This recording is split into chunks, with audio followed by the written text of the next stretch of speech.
Good afternoon. Thank you for joining Oyo State today on BCOS television. I am Belumi Asende. As part of efforts to strengthen grassroots engagement ahead of the 2027 general elections, the lawmaker representing Ido Ibarapa East Federal Constituency, Honorable Aderemi Oseni, met with leaders of markets associations across the constituency. The meeting provided an avenue for discussions on economic challenges affecting traders and residents, as well as strategies for improving their welfare. Our correspondent, Bemisola Adebayo, reports that the event was held at Remi Oseni House, Olugwenru, Ibadan. The report is presented by Olubumi Lawal. Remi Oseni House in Olugwenru, Ibadan hosted market leaders and representatives of traders associations from across Oyo South Senatorial District for a stakeholders engagement meeting aimed at addressing issues affecting their businesses and livelihoods.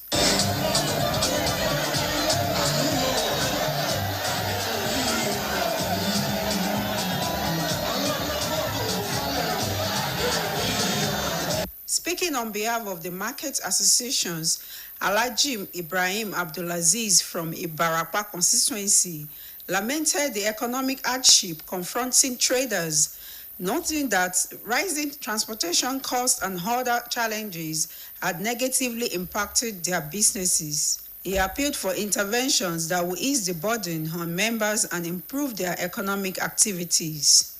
Responding, Honorable Aderemi Oseni assured the traders of his continued commitment to improving the welfare of constituents through various empowerment and intervention programs designed to cushion the effects of the current economic realities. The federal lawmaker highlighted some of his previous interventions, including establishment of the Asoludero market, where food items are made available at subsidized rates to support residents and traders. Oseni also appreciated the support of market leaders and stakeholders, describing them as critical partners in grassroots development and community mobilization.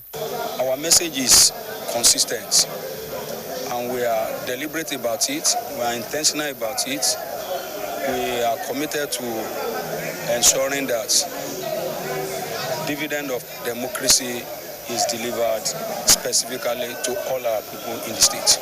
The lawmaker representing Ido Ibarapa Federal Constituency further urged eligible residents active representation. It's a continuous exercise. My advice is for them to keep on doing what they have been promising and continue to support the ruling party at the center, and at the same time, in the coming election, they should see how they support us too. The meeting was attended by leaders of market associations, stakeholders of All Progressives Congress, and party faithfuls from different parts of the constituency.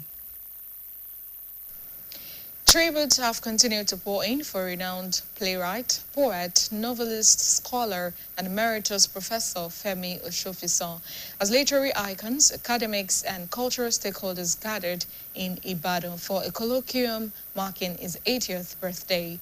The event provided an opportunity. And so sing all of us, and so sing all of us. Presenting the keynote address titled African Drama and Performance Traditions, Past, Present, and Future, Professor Olu Obafemi, represented by Professor Remiraji Oyelade, described African theater as a living and evolving institution that continues to shape the society. According to him, African drama remains relevant in addressing contemporary socio-political realities while offering pathways towards a more democratic and transformed continent. We are not at the end of this story. We are in the transitional gulf. The road is unclear, but the drum is still sounding. The circle is still open.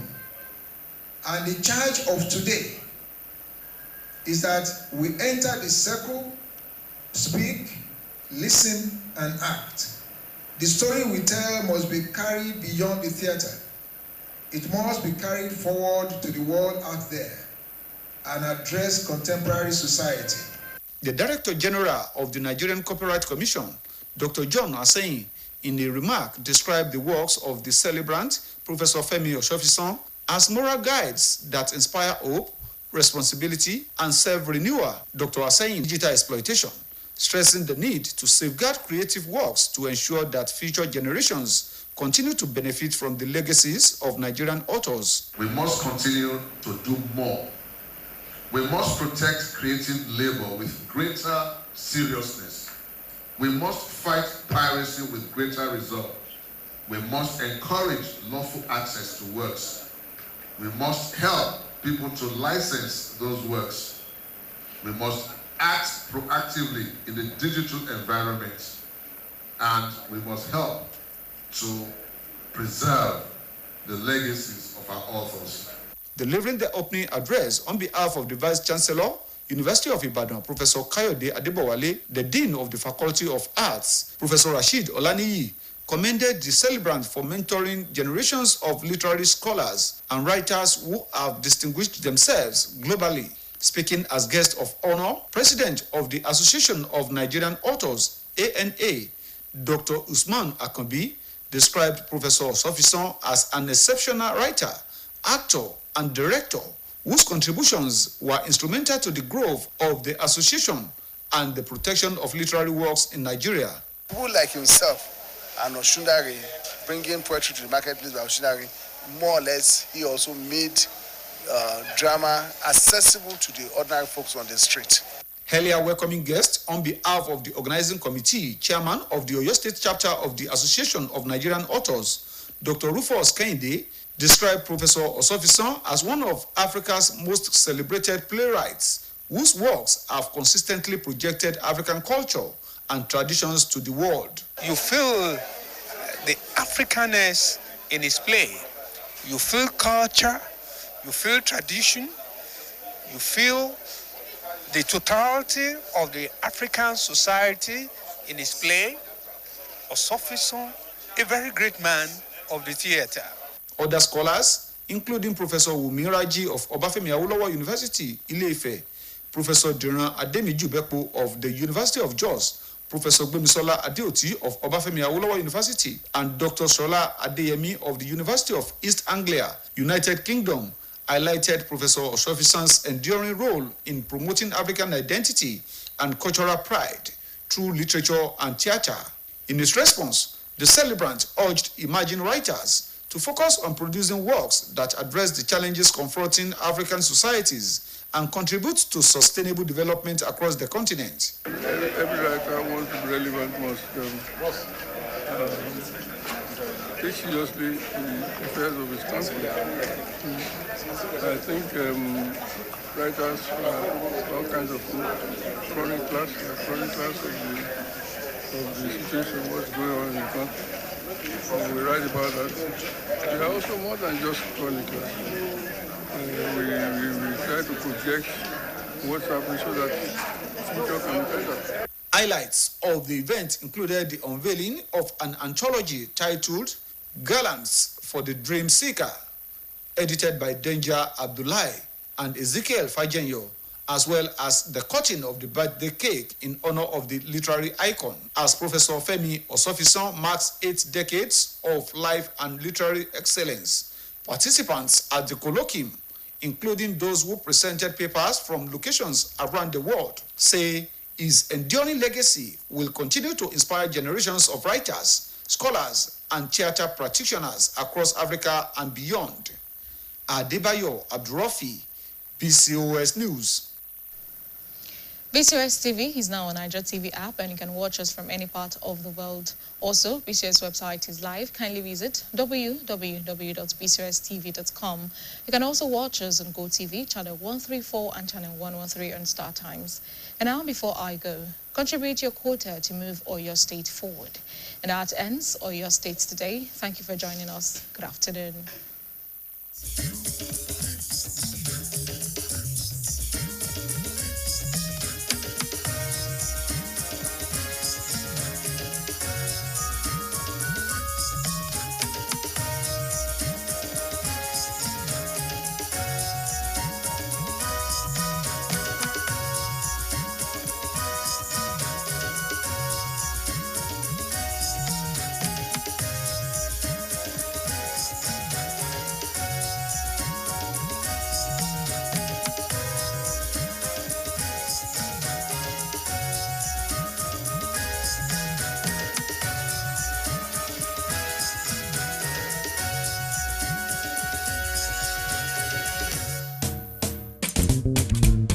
Not before to see a doctor, you must pay money first. Today, things don't change inside or your state. If I want to rate Russia, I will give the agency 99%. He paid it back, the import of China.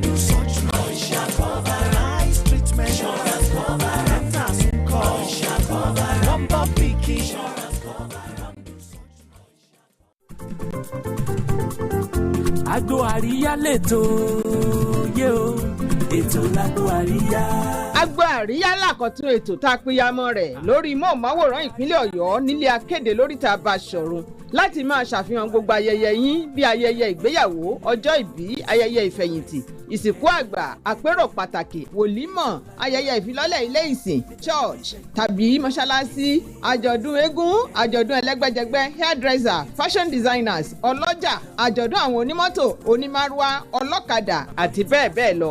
Àyè wà fún yín o láti ṣàfihàn àlejò pàtàkì yín níbi àpèjẹ wẹ̀jẹwẹ̀mu yín lówó pọ́ọ́kú sí ni. Ẹ kàn sí wa nílé iṣẹ́ móhùnmáwòrán ìpínlẹ̀ Ọ̀yọ́ láti béèrè lórí ìgbésẹ̀ ohun ìlànà tó tẹ̀lé láti lè jàǹfààní ètò Agbo Àríyá. Fún àlàyé lẹ́kùnrẹ́rẹ́ ẹ pè sórí 07072310035. Agbo Àríyá yóò látìkẹ́ ẹ má mí ìsẹ̀ o, ó yàtọ̀ jùjùjù. Agbo àríyá lẹ́tọ̀ yé o, ètò lágbo àríyá.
Ẹ káàsán bẹ̀ wọ́n a kú àtàárọ̀ ìròyìn ìpínlẹ̀ Ọ̀yọ́ ńlá mú wá fún yín Ayọ̀rìndé Ọlágòkè lórúkọ mi. Lára àwọn àyàn láti rọ àwọn èèyàn tó wà ní ẹsẹ̀ kòkó lágbára ṣáájú ètò ìdìbò gbogbogbò tí ó wáyé lọ́dún 2027 aṣòfin tó ṣojú ẹkùn ìdìbò ìjọba ìbílẹ̀ Ìdó àti ìjọba ìbílẹ̀ Ìlà Oòrùn Ìbàràpá nílé ìgbìmọ̀ aṣojú-ṣòfin lẹ̀yẹ aṣòfin Adérẹ̀mí Òsénì ṣe ìpàdé papọ̀ pẹ̀lú àwọn aṣáájú ẹgbẹ́ àwọn ọlọ́jà ní gbogbo àwọn ẹkùn ìdìbò ọ̀hún. Ìpàdé náà ló fi àyè sílẹ̀ fún ìfikùnlukùn lórí àwọn ìpèníjà tó ń dojúkọ àwọn ètò ọrọ̀ ajé èyí tó kan àwọn ọlọ́jà àti àwọn aráàlú láti wá ọ̀nà èyí tí ìgbélárugẹ yóò fi bá ìgbáyégbádùn àwọn èèyàn. Akọ̀rin iléeṣẹ́ wa Agbémisọ́lá Adébáyọ̀ bá wọn péjú sílé aṣòfin náà tó wà ní agbègbè olórígun ẹrú nílùú Ìbàdàn níbi tí ìpàdé ọ̀hún ti wáyé. Ìròyìn tó ń bọ̀ rèé, ẹ bá mi ká lọ.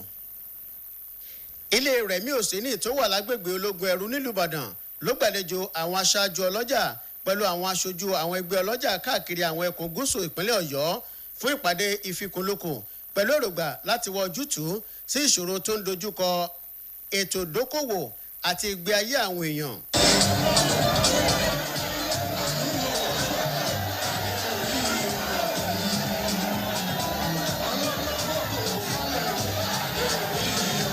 Nígbà tó ń sọ̀rọ̀ lórúkọ ẹgbẹ́ àwọn ọlọ́jà Alhaji Ibrahim Abdulaziz láti ẹkùn Ìbàràpá sọ̀rọ̀ nípa ètò ọrọ̀ ajé èyí tó le koko tó ń kojú àwọn ọlọ́jà tí ó sún sọ̀rọ̀ pé owó ọkọ̀ tí ó gbẹnu sókè àti àwọn ìṣòro mìíràn tí àwọn ń kojú ti ṣàkóbá fún ètò okòwò àwọn. Ó pè fún ìgbésẹ̀ èyí tí ó mú kí ìdẹ̀rùn bá àwọn èèyàn náà tí yóò sì tún mú kí ètò ọrọ̀ ajé wọn tún mú yanyan sí i. Aṣòfin Rẹ̀mí Òsénì fi dá àwọn ọlọ́jà náà lójú nípa ìfaraẹnijìn rẹ̀ láti mú kí ìdàgbàsókè bá ètò ìgbáyégbádùn àwọn èèyàn tó wà lẹ́kùn ìdìbò rẹ̀ láti pàṣẹ àwọn ètò lóríṣiríṣi fún ìrónilágbára èyí tí òun ti peyamọ́ rẹ̀ kalẹ̀ láti fi mú ìdẹ̀kùn bá ìgbé ayé wọn.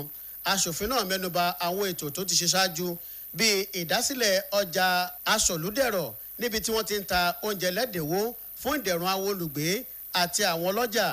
Aṣòfin Òsénì tún dúpẹ́ lọ́wọ́ àwọn aṣáájú ọlọ́jà náà fún àtìlẹ́yìn wọn tó ṣàpèjúwe wọn bí ọ̀kan gbòógì nínú àwọn alájọṣepọ̀ rẹ̀ lẹ́sẹ̀ kòkó fún ìdàgbàsókè àti kíkó àwọn èèyàn jọ ní ẹsẹ̀ kòkó bákan náà. Mọ́ràn wá fún wa ni pé kí kálukú wa kó jó lóòótọ́ bí àwa tí a jẹ́ olóṣèlú bá a ṣe ń bá wọn sọ̀rọ̀ pa fẹ́ ràn wọ́n lọ́wọ́ níbi ọjọ́ táwọn náà bá fẹ́ tó yẹ káwọn náà ṣe ìrànlọ́wọ́ fún àwọn tó bá ràn wọ́n lọ́wọ́ ká má jẹ́ kí àwọn oní $1 $2 lọ́jọ́ election ẹ̀ máa wá gba náà wọ́n kò wọ ẹgbàá $5 ká má fi tàn wọ́n. Aṣòfin tó ṣojú ẹkùn ìdìbò ìjọba ìbílẹ̀ Ìdó àti ìlà oòrùn Ìbàràpá nílé ìgbìmọ̀ aṣojú-ṣòfin ilẹ̀ yìí tó fi àkókò náà rọ àwọn tó ti tó ìbò dì láti lọ gba káàdì ìdìbò alálòpẹ́ wọn kí wọ́n sì dáàbò bò ó kí wọ́n sì tó rí dájú pé àwọn kópa tó jọjú nínú àwọn ètò ìdìbò tó ń bọ̀ lọ́nà nítorí pé òní yóò jẹ́ kí ìdàgbàsókè wà lẹ́kọ̀ọ́ ọ̀hún. Lára àwọn tó wà níbi ìpàdé náà ni àwọn aṣáájú ẹgbẹ́ àwọn ọlọ́jà àwọn tọ́rọ̀ ẹgbẹ́ òṣèlú APC gbèrú tó fi mọ́ gbogbo àwọn ọmọ ẹgbẹ́ òṣèlú náà káàkiri ẹkùn ìdìbò náà. Iroyin Ipinle lóròyìn fún iléeṣẹ́ BCOS. Wọ́n ti bẹ̀rẹ̀ sí ní gbé òṣùbà káre fún òǹkọ̀wé akéwì òǹkọ̀tánì ọ̀jọ̀gbọ́n àgbà Fẹ́mi Ọ̀ṣọ́fisan nígbà tí àwọn ìkan àwùjọ àwọn ọ̀jọ̀gbọ́n àti àwọn àgbà ọ̀jẹ̀ nínú àṣà péjọ sílùú Ìbàdàn láti ṣe ayẹyẹ ọjọ́ ìbí 80 ọdún rẹ̀. Ayẹyẹ yìí ló fi àyè sílẹ̀ láti ṣàyẹ́sí èèkàn onímọ̀ lítírésọ̀ ilẹ̀ adúláwọ̀ tó ti kópa tó jọjú sí lítírésọ̀ àti eré orí ìtàgé ìdàgbàsókè àṣà wa. Akọ̀rin wa Débáyọ̀ Abdulrafi wà nínú gbọ̀ngàn Wọlé Ṣóyínká nínú ilé ẹ̀kọ́ gíga fásitì ìlú Ìbàdàn níbi tí ayẹyẹ náà ti wáyé. Ìròyìn tó ń bọ̀ rèé, ẹ bá mi ká lọ. And so say all of us, and so say all of us. Nígbà tó ń gbé àpilẹ̀kọ rẹ̀ kalẹ̀ èyí tí wọ́n pe àkọlé rẹ̀ ní eré oníṣe nílẹ̀ adúláwọ̀ àti ṣíṣe àwọn iṣẹ́ wa lánàá lónìí àti lọ́la, ọ̀jọ̀gbọ́n Olú Ọbáfẹ́mi ẹni tí ọ̀jọ̀gbọ́n Rẹ̀mí Rájí Oyèládé ṣojú fún ṣàpèjúwe eré orí ìtàgé nílẹ̀ adúláwọ̀ gẹ́gẹ́ bí nǹkan abẹ̀mí tí ó sì nílò àwọn ìlànà kan èyí tí ó sì tún máa mú tẹ̀síwájú láti mú àyípadà bá àwùjọ wa. Gẹ́gẹ́ bí ó ṣe wí, eré oníṣe nílẹ̀ adúláwọ̀ ló sì nílò láti máa mójútó àwọn nǹkan tó ń ṣẹlẹ̀ láyé òde òní nípa ti ìgbé ayé àwọn èèyàn àti ọ̀rọ̀ ètò òṣèlú nígbà tí ó sì tún pèsè àwọn ọ̀nà àbáyọ fún àyípadà ètò ìṣèjọba àwarawa nílẹ̀ adúláwọ̀. Ọ̀gá àgbà àjọ tó wà fún dídáàbòbò iṣẹ́ ọpọlọ àwọn èèyàn nílẹ̀ yìí ọ̀mọ̀wé John Asen nínú ọ̀rọ̀ rẹ̀ ṣàpèjúwe àwọn iṣẹ́ aláyẹyẹ náà ọ̀jọ̀gbọ́n Fẹ́mi Ọ̀ṣọ́fisan gẹ́gẹ́ bí ìtọ́sọ́nà ètò máa mú ìrètí ìṣípayá wà mímú ojúṣe ẹni àti ṣíṣe àtúngbéyẹ̀wò ara ẹni. Ọ̀mọ̀wé Asen tún wòye pé bí orílẹ̀-èdè Nàìjíríà ṣe mọ rírì àwọn ògúnnágbòǹgbò nídìí iṣẹ́ lítírésọ̀ wọ́n nílò láti ṣe jù bẹ́ẹ̀ lọ láti fi lè máa dáàbò bo iṣẹ́ ọpọlọ wọn lọ́wọ́ àwọn tó máa ń jíṣẹ́ oníṣẹ́. Nígbà tó ń gbé ọ̀rọ̀ ìṣíjókòó rẹ̀ kalẹ̀ lórúkọ ọ̀gá àgbà ilé ẹ̀kọ́ gíga fásitì ìlú Ìbàdàn ọ̀jọ̀gbọ́n Káyọ̀dé Adébọ̀wálé olórí ẹ̀ka tí wọ́n ti ń kọ́ àwọn iṣẹ́ ọnà ọ̀jọ̀gbọ́n Rasheed Ọláníyì lo aláyẹyẹ náà lọ́gọ̀ọ́ ẹnu fún bí ó ṣe ń tọ́ àwọn òǹkọ̀wé àti àwọn onímọ̀ nípa lítírésọ̀ sọ́nà tí ó sì ti mú kí ó tayọ káàkiri àgbáyé. Nígbà tó ń sọ̀rọ̀ gẹ́gẹ́ bí àlejò pàtàkì níbi ètò náà, ààrẹ ẹgbẹ́ àwọn òǹkọ̀wé nílẹ̀ yìí ọ̀mọ̀wé Usman Àkànbí ṣàpèjúwe ọ̀jọ̀gbọ́n Ọ̀ṣọ́fisan gẹ́gẹ́ bí ọ̀jìnì òǹkọ̀wé tó dá yàtọ̀ òṣèré orí ìtàgé àtàdarí tó ti kópa tí ó jọjú sí ìdàgbàsókè ẹgbẹ́ náà àti bí ó ṣe dáàbò bo iṣẹ́ lítírésọ̀ ní orílẹ̀-èdè yìí. Gbogbo eré ìtàgé tá ń ṣe tẹ́lẹ̀ tá a máa ń wò á máa gbọ́n pa àwọn Shakespeare àti gbogbo àwọn tá a máa ń ṣe gbogbo ẹ̀. Gbà tó yí ó di pé ìjọba tarawa tó tàgbà after colonial regime àwọn èèyàn náà wá dìde pé ẹ káà náà ṣàfihàn gbogbo nǹkan tá à ń ṣe. Ṣáájú nínú ọ̀rọ̀ kíni káàbọ̀ rẹ̀ lórúkọ àwọn ọmọ ìgbìmọ̀ tó ṣe kò kárí ètò náà alága ẹgbẹ́ àwọn òǹkọ̀wé nílẹ̀ yìí ẹ̀ka tìpínlẹ̀ ọ̀yọ́ ọ̀mọ̀wé rufus kẹ́hìndé ṣàpèjúwe ọ̀jọ̀gbọ́n ọ̀ṣọ́fiṣan gẹ́gẹ́ bí ọ̀kan pàtàkì nínú àwọn òǹkọ̀wé nílẹ̀ adúláwọ̀ èyí tí iṣẹ́ wọn ṣàfihàn àwọn àṣà àti ìṣẹ̀lẹ̀ adúláwọ̀ sí gbogbo àgbáyé. Gègé ẹ̀ onígègé ara ni o tó bá ń kọ ti èyí tá à ń pè ní ìwé poem kò lékejì tó bá ń kọ eléyìí tá à ń pè ní drama ó kọjú a lè fi wé William Shakespeare tó bá ń kọ poetry ó wà lókè ọ̀ṣọ́fiṣan ọlọ́run mọ̀ọ́mọ̀ fi dá generation yìí ó fún generation yìí ni o. lára àwọn ìkàn tó tún wà níbi ètò náà ní ọ̀jọ̀gbọ́n Wùmí Rájí tilé ẹ̀kọ́ gíga fásitì Ọbáfẹ́mi Awólọ́wọ̀ nílùú Ilé-Ifẹ̀ ọ̀jọ̀gbọ́n Dìran Adémíjù Bépò tilé ẹ̀kọ́ gíga fásitì tìlú Jos ọ̀jọ̀gbọ́n Gbémisọ́lá Adéòtí tilé ẹ̀kọ́ gíga Ọbáfẹ́mi Awólọ́wọ̀ nílùú Ilé-Ifẹ̀ àti ọ̀mọ̀wé Ṣọlá Adéyẹmí tilé ẹ̀kọ́ gíga fásitì Ìlà Oòrùn ìlú Anglia lórílẹ̀‐èdè Gẹ̀ẹ́sì wọ́n mẹ́nuba ìfaradà ọ̀jọ̀gbọ́n ọ̀ṣọ́fiṣan láti mú ìdàgbàsókè báwọn ìdánimọ̀ ilẹ̀ adúláwọ̀ àti àwọn nǹkan àmúyẹ ilẹ̀ adúláwọ̀ láti pàṣẹ lítírésọ̀ àti eré orí ìtàgé. nínú ọ̀rọ̀ tiẹ̀ náà aláyẹyẹ ọ̀hún rọ àwọn òǹkọ̀wé tó ń dìde bọ̀ láti gbajúmọ̀ pípèsè àwọn iṣẹ́ èyí tí ó wo ojútùú sí àwọn ìṣòro tó ń kojú ilẹ̀ adúláwọ̀ tí yóò sì tún kópa sí ìdàgbàsókè ẹkùn náà. èmi rò pé àwọn ọmọ tó ń bọ̀ lẹ́yìn wa náà wọ́n gbìyànjú tí báwa náà yẹ ká jẹ pé ká lo ìwé wa láti sọ nǹkan tó ń lọ lù. lára àwọn nǹkan tó wáyé níbi ètò náà ní ṣíṣísọ lójú àkójọpọ̀ àwọn ewì èyí tí wọ́n pe àkọlé rẹ̀ ní Gallants for the Dream Seeker èyí tí Dèjì